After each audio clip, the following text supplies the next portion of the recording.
여러분 안녕하세요. 12월 9일 토요일 아까베 시간이 찾아왔습니다. 욥기 32장 1절로 22절까지의 말씀을 가지고 나도 내 의견을 말하리라 라는 제목하에 은혜 나누기 원합니다.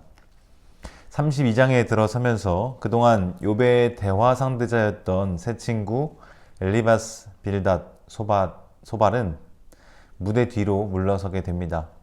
그리고 드디어 새로운 친구가 등장하게 되는데요. 1절을 보시면 욥이 자신을 의인으로 여기기에 욥의 세 친구들이 더 이상 할 말을 잃고 말을 그치게 되었다라고 합니다. 그러면서 새로운 인물 엘리후라고 하는 자가 등장하는데요. 이 인물은 어떤 인물일까요? 2절을 보시면 람 족속 부스 사람 바라겔의 아들이라고 소개됩니다. 사실 이 정도 정보로는 그 인물을 충분히 파악하기에 부족합니다. 그러나 직접적인 정보는 그 정도에 그치고 있죠. 그래서 이제 우리는 직접적인 정보 혹은 소개가 아니라 그의 말과 혹은 행동을 통해서 드러나는 모습으로 이 인물의 특성을 파악할 필요가 있습니다. 우선 엘리후라고 하는 새로운 인물은 화를 내고 있는데요. 그 화를 내는 이유가 무엇일까요? 2절 후반부를 보면 그가 욥에게 화를 내면 욥이 하나님보다 자기가 의롭다 함이요 라고 합니다.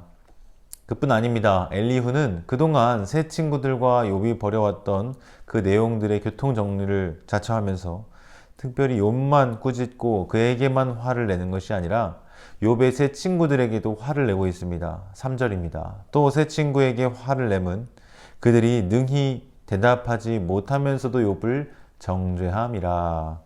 여기 보시면 엘리후가 욥의 세 친구에게 화를 내는 이유도 나타나고 있죠. 그것은 곧 그들이 능히 대답하지 못하면서도 욥을 정죄했기 때문이라 라고 합니다. 욥이 하는 질문과 의문들에 대해서 적절히 대답해 주지 못하면서도 욥에게 잘못을 묻고 그를 정죄하였던 친구들도 잘한 거 하나 없다 라고 말하고 있는 모습이죠. 4절을 보시면 이 엘리후라는 인물에 대해서 추가적인 정보가 주어지고 있습니다. 그것은 바로 그가 대화 상대자인 욥 그리고 친구들보다 더 연소한 자다라는 점입니다. 또한 엘리후는 지금 이루어진 욥과 세 친구들 간의 대화를 지금까지 다 지켜보고 듣고 있었으며 참다가 끝끝내 세 친구가 대답을 잘 못하는 것을 보고 화를 내며 참견하게 되었다라고 말하죠. 6절에서도 다시 한 번 더 언급이 되는데요. 이렇게 얘기합니다. 나는 연소하고 당신들은 연로함으로 뒷전에서 나의 의견을 감히 내놓지 못하였노라. 그리고 그때 그가 어떤 마음으로 뒷전에 그렇게 머물러 있었는지도 7절에 나타나는데요. 내가 말하기를 나이가 많은 자가 말할 것이요 연륜이 많은 자가 지혜를 가르칠 거라 하였노라. 그런데 그는 이제 생각이 바뀌게 되었습니다. 한 가지 깨달음을 얻게 되었는데요. 바로 9절의 깨달음입니다. 어른이라고 지혜롭거나 노인이라고 정의를 깨닫는 것이 아니니라.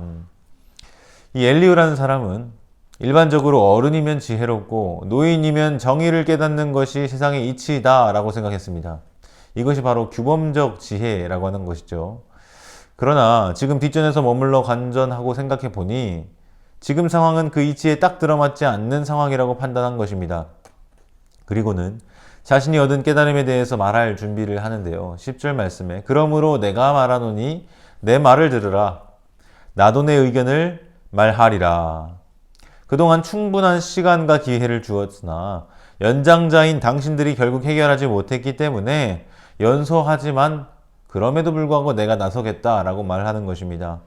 지금 제3자인 엘리후의 입장에서 보기에 그 누구도 속 시원하게 이 문제를 해결하지 못하고 욥을 꺾어서 그의 말에 대답을 하게 하는 사람이 없었다라고 말하는 것이죠. 한마디로 말하면 당신들은 실패했다라고 하는 겁니다.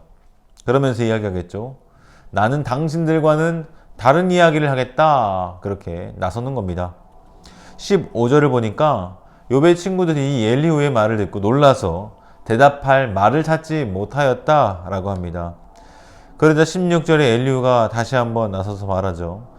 15절 당신들이 말 없이 가만히 서서 다시 대답하지 아니한즉 내가 어찌 더 기다리랴. 16절 나는 내 본분대로 대답하고 나도 내 의견을 보이리라. 그리고 20절에 이렇게 말합니다. 내가 말을 하려야 시원할 것이라 내 입을 열어 대답하리라. 여러분, 결국에 15절 이하에 나타나는 엘리후의 말들은 다 무슨 이야기입니까? 결국 자기가 할 말을 다 하겠다라고 하는 겁니다. 여기까지가 이후 욥기에서 엘리후가 본격적으로 자신의 주장을 펼치기 전에 도입부에 해당하는 내용인데요. 오늘 말씀은 여기까지로 잘려 있습니다. 언뜻 보면 이 새롭게 등장한 인물, 연소하지만 엘리후라는 인물이 대단하게 보입니다. 그러나 이 사람도 사실은 욥의 세 친구와 더불어 연장선상에 있는 사람입니다. 사실은 욥의 친구들이 욥에게 이미 했어야 할 말을 자기가 대신하겠다라고 나선 것이기 때문입니다. 이 엘리후라고 하는 인물의 특징으로 이야기를 들려주는 내레이터, 그리고 그 엘리후라고 하는 인물 본인 자신의 입을 통해서 동일하게 드러나는 사실은 바로 연소하다, 즉 나이가 어리다라고 하는 점입니다. 규범적 지혜에 따르면 나이가 곧 지혜인데, 반면 나이가 적은 것은 약점이 될 수 있겠죠. 지혜가 부족한 것입니다. 그러나 사실 이 엘리후는 자신의 약점, 부족한 점은 보완하고 자신의 말의 설득력은 높이기 위한 수사적인 전술을 구사합니다. 그래서 어떻게 표현합니까? 겸양의 수사를 사용하죠. 그리고 때로는 그 친구들의 말에 동의하기도 하고 혹은 반론을 제기하기도 하면서 자신의 입지를 다지는 것을 볼 수 있습니다. 그러나 우리는 의문을 품으며 보게 됩니다. 과연 이 엘리후가 정말 옳은 사람인가? 그의 말이 정말 옳은가? 정말 그런가? 얼마만큼 그런가? 그의 주장이 타당한가? 이런 질문들을 우리가 가지면서 이후에 펼쳐지게 될 이 엘리후라는 인물의 말을 살펴볼 필요가 있겠습니다. 그렇게 찾아가다 보면 어느샌가 우리는 그것이 과연 그런지 혹은 틀린지를 발견할 수 있게 될 것이죠. 말씀을 맺겠습니다. 사랑하는 성도 여러분, 우리도 살아가다 보면 관계 속에서 제3자의 입장에 있다가 난입하는 경우가 있죠. 듣다 못해 나서는 경우가 비일비재합니다. 그래서 어떤 입장인 거예요? 내가 해결하리라. 해결사의 역할을 자처하는 것이겠습니다. 그러나 그때 우리는 조심할 필요가 있습니다. 내가 더 나을 수도 있지만 그렇지 않을 수도 있다는 사실을 늘 가능성을 열어두면서 염두에 두어야 하겠죠. 나도 내 의견을 말할게. 나도 내 의견을 보일게. 내 할 말 할게. 좋습니다. 그러나 그때에도 우리는 높은 교만한 마음으로 하는 것이 아니라 낮은 겸손한 자세, 겸손한 마음으로 해야 할 필요가 있는 것이죠. 오늘 말씀 속에 드러난 엘리후의 모습은 어떠했습니까? 화를 내고 정죄하고 가르치려 했습니다.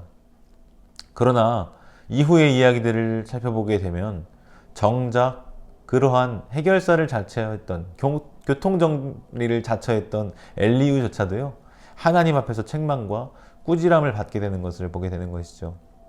그래서 여러분들 어디를 가든지 세상에는 연장자가 있고 연소자가 있을 것입니다. 그리고 나를 기준으로 나보다 손 위 사람이 있고 손 아래 사람이 있겠죠. 기억할 것은 늘 내 생각이 옳지 않을 수 있다라는 겸손함을 가지는 것입니다. 단지 하나님 앞에서 뿐만 아니라 사람 앞에서도 다른 사람의 말을 귀를 기울일 수 있는, 정말 제대로 그들의 목소리를 들을 수 있는 그러한 자세가 우리에게 필요하겠습니다. 그래서 오늘 말씀을 듣고 살아가는 오늘 하루 가운데 그와 같은 은혜가 있기를 소망합니다. 같이 기도하겠습니다. 하나님 아버지, 오늘 말씀을 통해 새롭게 등장한 인물 엘리후를 보았습니다.